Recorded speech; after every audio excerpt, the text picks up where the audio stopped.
Immigration ਗੁਰੂ ਵਿੱਚ ਤੁਹਾਡਾ ਸਵਾਗਤ ਹੈ ਜੀ। ਮੈਂ ਸਿਮਰਤ ਗਰੇਵਾਲ, ਮੇਰੇ ਵੱਲੋਂ ਆਪ ਸਭ ਨੂੰ ਸਤਿ ਸ੍ਰੀ ਅਕਾਲ। ਤੁਹਾਡੇ ਲਈ ਫਿਰ ਨਵੀਆਂ ਇਮੀਗ੍ਰੇਸ਼ਨ ਟਿਪਸ ਲੈ ਕੇ ਹਾਜ਼ਰ ਹੋਏ ਹਾਂ। ਕਾਫੀ ਕੁਝ ਜਿਹੜਾ ਨਵਾਂ ਇਮੀਗ੍ਰੇਸ਼ਨ ਦੇ ਵਿੱਚ ਹੋ ਰਿਹਾ ਤੇ ਇਸ ਸਾਰੇ ਬਾਰੇ ਗੱਲਬਾਤ ਕਰਨ ਲਈ ਅੱਜ ਆਪਣੇ ਨਾਲ ਸਟੂਡੀਓ ਵਿੱਚ ਹਾਜ਼ਰ ਨੇ ICC ਇਮੀਗ੍ਰੇਸ਼ਨ ਤੋਂ ਮਨੂ ਦੱਤਾ ਜੀ। ICC ਇਮੀਗ੍ਰੇਸ਼ਨ ਲੰਬੇ ਸਮੇਂ ਤੋਂ ਤੁਹਾਨੂੰ ਇਮੀਗ੍ਰੇਸ਼ਨ ਦੀਆਂ ਸੇਵਾਵਾਂ ਦੇ ਰਹੇ ਨੇ। ਸੋ ਮਨੂ ਦੱਤਾ ਜੀ ਅਤੇ ਰਿਪੁਦਮਨ ਢਿੱਲੋਂ ਹੋਣੀ ਤੁਹਾਡੀ ਸੇਵਾ ਵਿੱਚ ਹਾਜ਼ਰ ਨੇ। ਸੋ ਅੱਜ ਸਟੂਡੀਓ ਵਿੱਚ ਮੇਰੇ ਨਾਲ ਮਨੂ ਦੱਤਾ ਜੀ ਨੇ ਤੇ ਉਹਨਾਂ ਦੇ ਨਾਲ ਗੱਲਬਾਤ ਕਰਾਂਗੇ ਕਿ ਇਮੀਗ੍ਰੇਸ਼ਨ ਦੇ ਵਿੱਚ ਕੀ ਨਵਾਂ ਚੱਲ ਰਿਹਾ। ਮਨੂ ਜੀ, ਤੁਹਾਡਾ ਸਵਾਗਤ ਹੈ ਜੀ। ਥੈਂਕ ਯੂ ਸਿਮਰਤ ਜੀ। ਸਭ ਤੋਂ ਪਹਿਲਾਂ ਤਾਂ ਤੁਹਾਨੂੰ ਤੇ ਸਾਰੇ ਹੀ ਵਿਊਅਰਸ ਨੂੰ ICC ਇਮੀਗ੍ਰੇਸ਼ਨ ਦੀ ਸਮੁੱਚੀ ਟੀਮ ਵੱਲੋਂ ਪਿਆਰ ਭਰੀ ਨਿੱਘੀ ਸਤਿ ਸ਼੍ਰੀ ਅਕਾਲ ਐਂਡ ਮਨੂ ਦੱਤਾ ਨਾੜੀ ਵੱਲੋਂ ਰਿਪੁਦਮਨ ਢਿੱਲੋਂ ਵੱਲੋਂ ਜੀ। ਅੱਛਾ ਮਨੂ ਜੀ, ਆਪਾਂ ਜਿਹੜਾ ਨਵਾਂ ਡਰਾਅ ਆਇਆ ਉਹਦੇ ਤੋਂ ਸ਼ੁਰੂ ਕਰਦੇ ਹਾਂ। ਜਿਹੜਾ ਤੁਸੀਂ ਜਿਵੇਂ ਦੱਸ ਰਹੇ ਸੀਗੇ ਜਿਹੜੇ ਆਕੂਪੇਸ਼ਨਲ ਡਰਾਅ ਹੁਣ ਸ਼ੁਰੂ ਹੋ ਗਏ ਨੇ, ਸੋ ਜਿਹੜਾ ਹੈਲਥ ਕੇਅਰ ਦੇ ਵਿੱਚ ਪਹਿਲਾ ਡਰਾਅ ਆਇਆ ਉਹਦੇ ਤੋਂ ਆਪਾਂ ਸ਼ੁਰੂ ਕਰਦੇ ਹਾਂ। ਸਿਮਰਤ ਜੀ, ਕੱਲ ਪਹਿਲਾ ਡਰਾਅ ਆਕੂਪੇਸ਼ਨ ਸਪੈਸੀਫਿਕ ਡਰਾਅਸ ਦੇ ਉੱਤੇ ਬੜੀ ਚਿਰ ਤੋਂ ਗੱਲਬਾਤ ਚੱਲ ਰਹੀ ਸੀਗੀ ਐਂਡ ਇਮੀਗ੍ਰੇਸ਼ਨ ਮਿਨਿਸਟਰ ਨੂੰ ਪੂਰੀ ਪਾਵਰ ਮਿਲ ਗਈ ਸੀਗੀ ਕਿ ਜਿਹੜੀ ਸ਼ਾਰਟੇਜਸ ਹੈਗੀ ਉਹਨਾਂ ਨੂੰ ਐਡਰੈਸ ਕਰਨ ਵਾਸਤੇ ਅਸੀਂ ਆਕੂਪੇਸ਼ਨ ਸਪੈਸੀਫਿਕ ਡਰਾਅਸ ਆਪਣੇ ਡਿਸਾਈਡ ਕਰ ਸਕਦੇ ਹਾਂ। ਸੋ ਕੱਲ ਉਹਨਾਂ ਨੇ ਬੈਡਫੋਰਡ ਦੇ ਵਿੱਚ, ਨੋਵਾ ਸਕੋਸ਼ੀਆ ਦੇ ਵਿੱਚ ਹੈਲਥ ਮਿਨਿਸਟਰ ਤੇ ਆਪਣੇ ਨਾਲ ਇੱਕ ਕਾਨਫਰੰਸ ਕੀਤੀ ਤੇ ਉਸ ਟਾਈਮ ਤੇ ਡਰਾਅ ਆਊਟ ਹੋਇਆ। ਸੋ ਪਹਿਲਾ ਟੈਸਟ ਡਰਾਅ ਸੀਗਾ ਸਿਮਰਤ ਜੀ, ਇਹਦੇ ਵਿੱਚ 500 ਇਨਵੀਟੇਸ਼ਨ ਦਿੱਤੇ ਗਏ ਨੇ, 476 ਪੁਆਇੰਟ ਦੇ ਕੱਟ ਆਫ ਤੇ ਗਿਆ ਹੈਗਾ।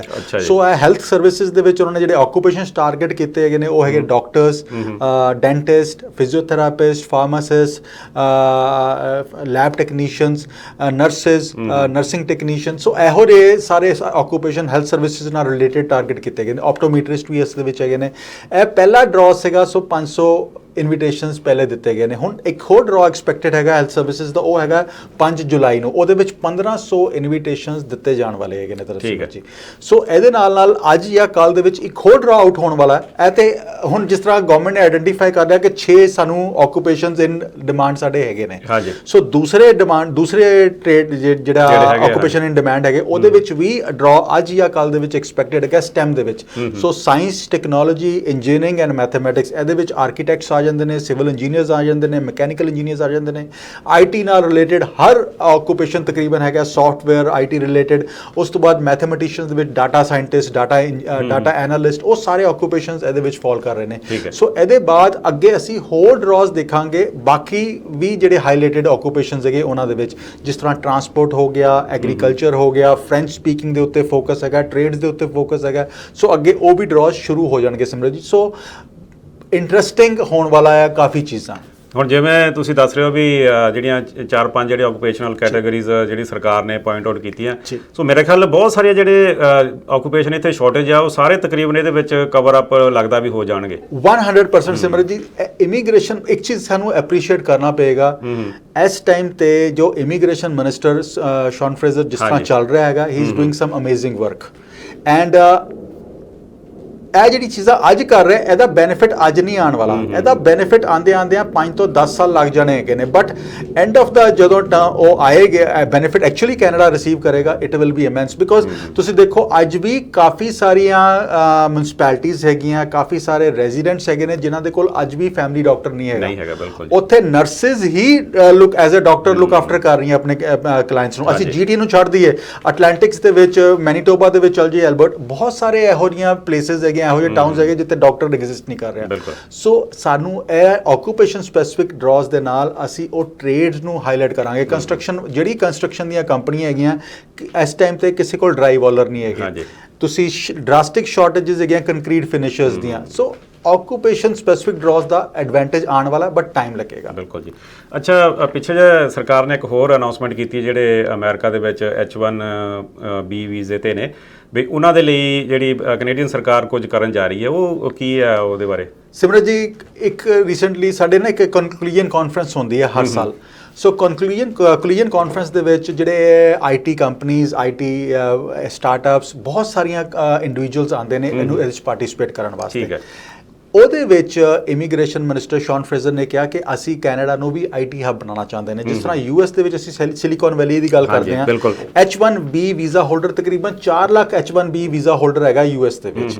ਤੇ ਗਵਰਨਮੈਂਟ ਨੇ ਪਹਿਲੀ ਵਾਰੀ ਇਹ ਇਨੀਸ਼ੀਏਟਿਵ ਲਿੱਤਾ ਕਿ ਅਸੀਂ 10,000 H1B ਵੀਜ਼ਾ ਹੋਲਡਰਸ ਨੂੰ ਕਵਾਂਗੇ ਕਿ ਕੈਨੇਡਾ ਆਓ, ਐਂਡ ਉਹਨਾਂ ਨੂੰ ਓਪਨ ਵਰਕ ਪਰਮਿਟ ਦਿੱਤਾ ਜਾਏਗਾ 3 ਸਾਲ ਦਾ।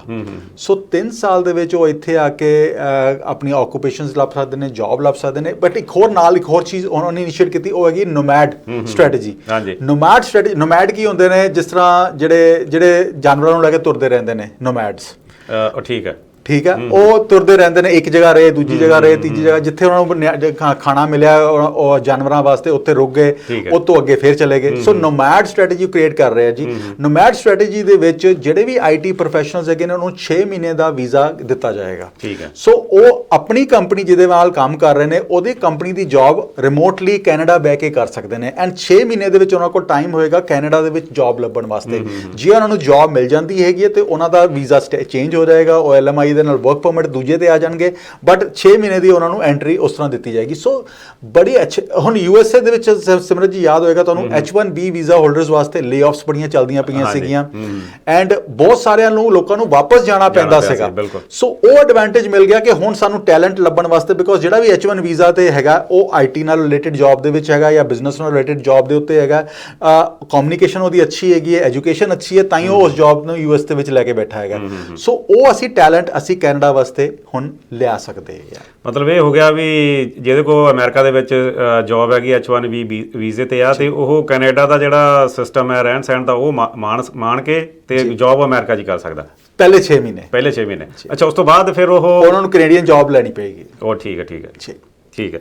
ਅੱਛਾ, ਆਪਾਂ ਇਹਦੇ ਨਾਲ ਕਿਉਂਕਿ ਹੁਣ ਪਿਛਲੇ ਦਿਨਾਂ ਦੇ ਵਿੱਚ ਕਾਫੀ ਜਿਹੜੀਆਂ ਨਵੀਆਂ ਇਮੀਗ੍ਰੇਸ਼ਨ ਮਿਨਿਸਟਰ ਨੇ ਜਿਹੜੀਆਂ ਅਨਾਉਂਸਮੈਂਟਸ ਕੀਤੀਆਂ ਨੇ, ਉਹਦੇ ਵਿੱਚ ਇੱਕ ਅਨਾਉਂਸਮੈਂਟ ਕੀਤੀ ਹੈ ਜਿਹੜੇ ਟੈਂਪਰੇਰੀ ਫੋਰਨ ਵਰਕਰਸ ਨੇ ਉਹਨਾਂ ਦੇ ਲਈ।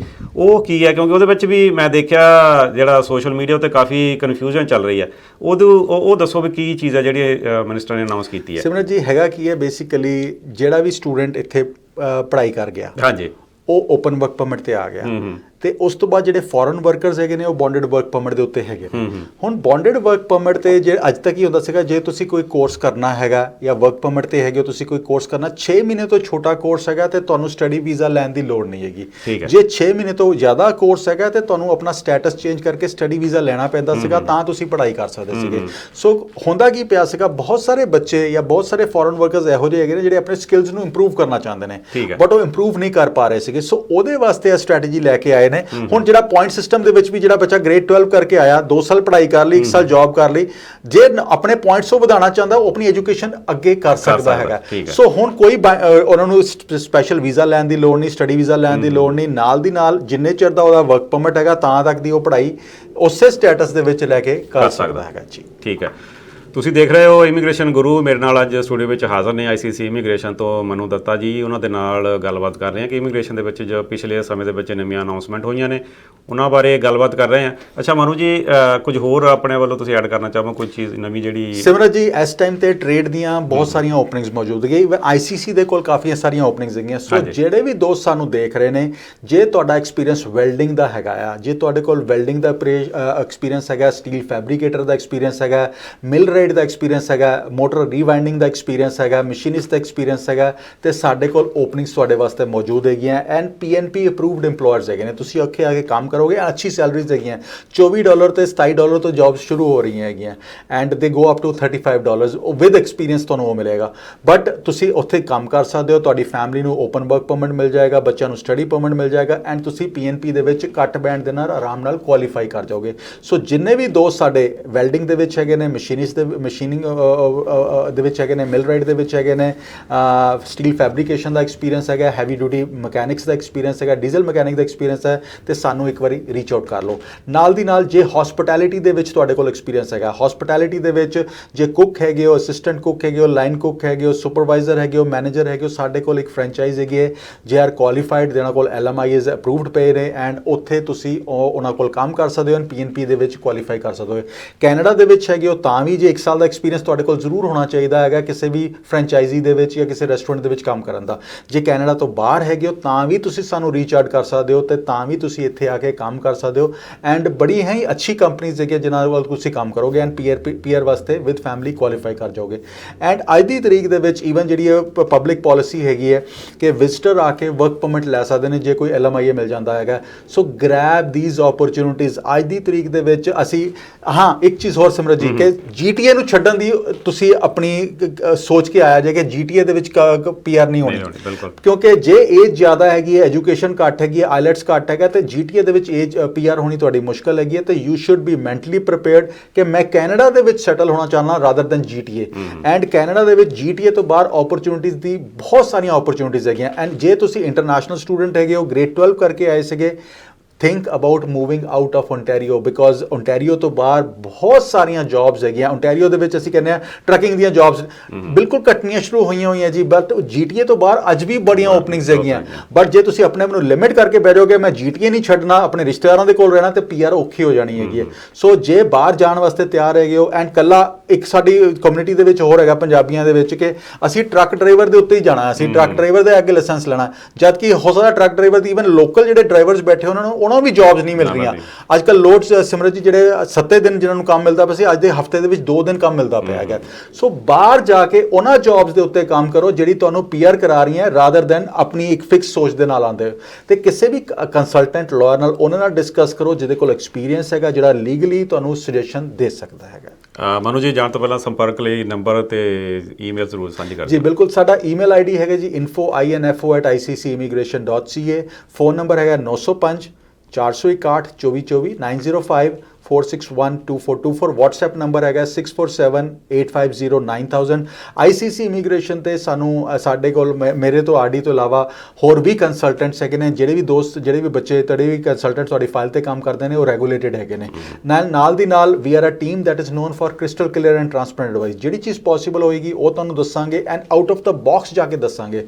ਇਹ ਨਹੀਂ ਕਿ ਫਿਕਸਡ ਆਈਡੀਆ ਲੈ ਕੇ ਆਹੀ ਚੀਜ਼ ਹੈਗੀ ਹੈ। ਤੁਹਾਡੇ ਵਾਸਤੇ ਕਈ ਚੀਜ਼ਾਂ ਹੋ ਸਕਦੀਆਂ ਤੁਹਾਡੇ ਵਾਸਤੇ ਜਿਹੜੀਆਂ ਕੰਮ ਕਰਨ। So information and straightforward advice ਵਾਸਤੇ 16 ਸਾਲ ਦੀ ਤਜਰਬੇ ਤੋਂ ਜ਼ਿਆਦਾ ਟੀਮ ਨਾਲ ਸੰਪਰਕ ਕਰੋ। ਨੰਬਰ ਹੈਗਾ 905 461 2424। ਮਨੂ ਜੀ ਅੱਜ ਸਟੂਡੀਓ ਵਿੱਚ ਆਉਣ ਲਈ ਤੇ ਦਰਸ਼ਕਾਂ ਦੇ ਨਾਲ ਇਹ ਸਾਰੀ ਜਾਣਕਾਰੀ ਸਾਂਝੀ ਕਰਨ ਲਈ ਤੁਹਾਡਾ ਬਹੁਤ ਬਹੁਤ ਧੰਨਵਾਦ। ਥੈਂਕ ਯੂ ਸਿਮਰਤ ਜੀ। ਤੁਸੀਂ ਦੇਖ ਰਹੇ ਸੀ ਇਮੀਗ੍ਰੇਸ਼ਨ ਗੁਰੂ। ਅਗਲੇ ਹਫਤੇ ਫਿਰ ਤੁਹਾਡੇ ਲਈ ਨਵੀਂ ਇਮੀਗ੍ਰੇਸ਼ਨ ਟਿਪਸ ਲੈ ਕੇ ਹਾਜ਼ਰ ਹੋਵਾਂਗੇ। ਉਦੋਂ ਤੱਕ ਮੈਨੂੰ ਦਿਓ ਇਜਾਜ਼ਤ। ਧੰਨਵਾਦ।